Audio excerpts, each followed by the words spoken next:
You got for anybody that's stuck out there in the field, or you a little bit out the field, but every time somebody call out, you got to go fill in. Stop. Headed to the top, there ain't none of y'all stopping me. Used to say I never get a ring, Charles Barkley. Now I got a wife, got kids, on property. Bubble-eyed beans that look like that be watching me. Okay, I lied about the beans, but that was hard though. I'm still in that black act, but she starred though. Cause that's all it takes. I'm flashing for. I'm on my grind, not no motherfucking fashion show.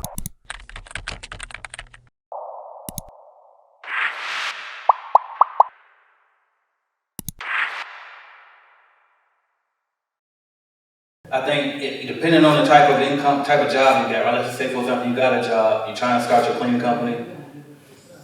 For some people, it makes sense just to keep that job, try to grow the company on the side, because you got a flexible enough job where you got time you can go to walkthroughs on your lunch break, or you make your own schedule. You might work from home, so you got time to still keep that job, go to your walkthroughs. You know what I mean? You might be an Uber driver, something that you got the freedom to do as a main source of income, and then you can build that business on the side.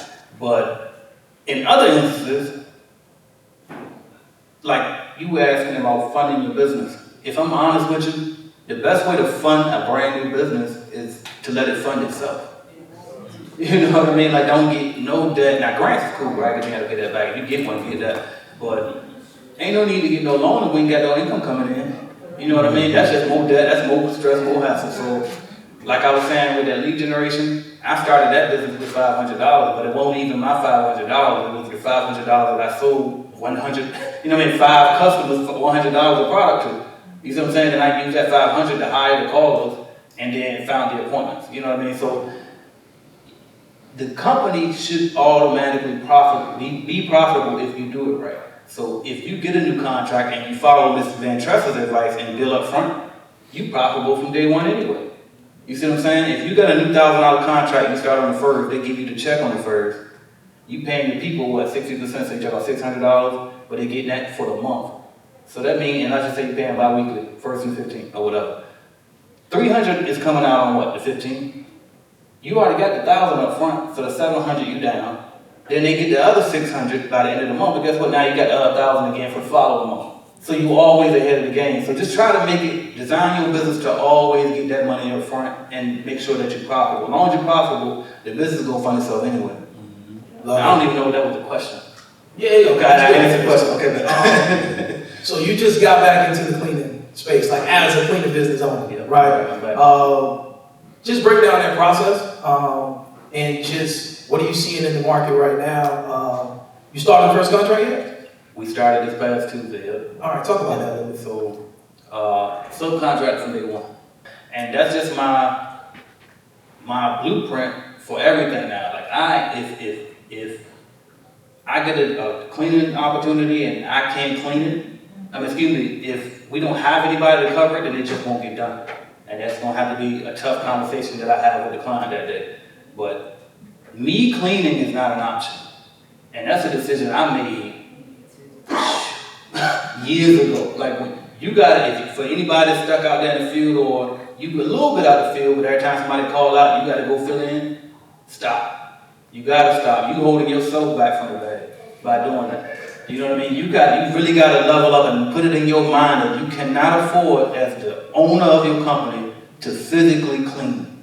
Now, I ain't gonna lie. Some of y'all will be in situations, right, because you're dependent on that money. Do what you gotta do.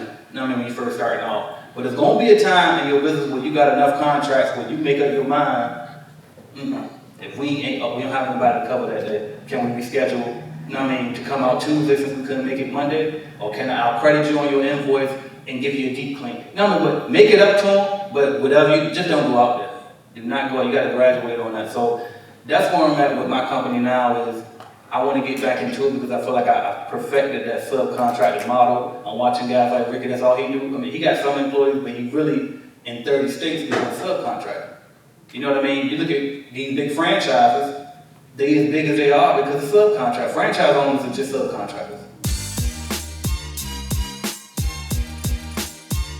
Thank you for watching my video, and make sure you hit that like button if you liked the video, because I know you did, and also hit subscribe, and right beside that subscribe button is going to be a notification bell. You gotta click that, because guess what? You never know when I'm gonna go live. As a matter of fact, I might go live right now. So make sure you hit that notification bell so you don't miss my videos, all right?